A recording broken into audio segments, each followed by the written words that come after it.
Sa Mindanao naman, itinampok sa isang art gallery sa General Santos City ang mga pamanang kultura at kasaysayan sa mga Pilipino. Silipin yan sa ulat ni Harlem Ferolino ng Philippine Information Agency, SOCSARGEN.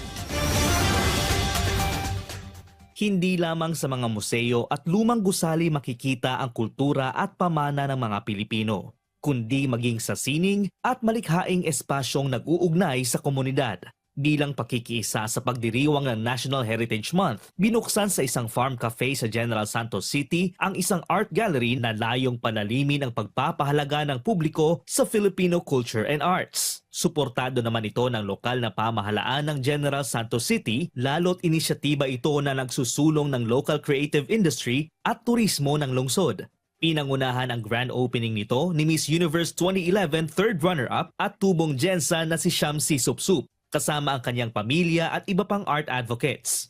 Alam ko mahirap makahanap ng venue where you can, just put up your works. So dito, you're very, very welcome. I hope that if you have that talent, I hope that you don't get discouraged.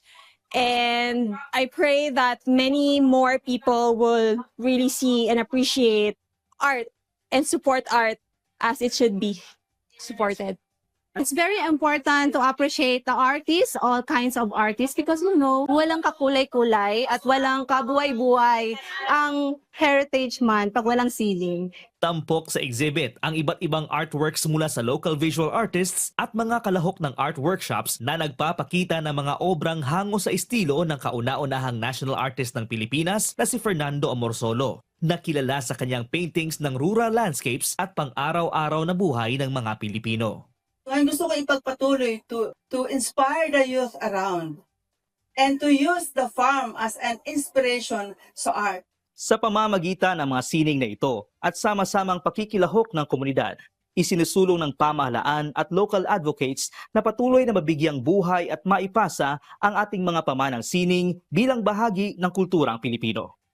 Mula rito sa General Santos City para sa Integrated State Media, Harlem Ferolino ng Philippine Information Agency, SOCSARGEN.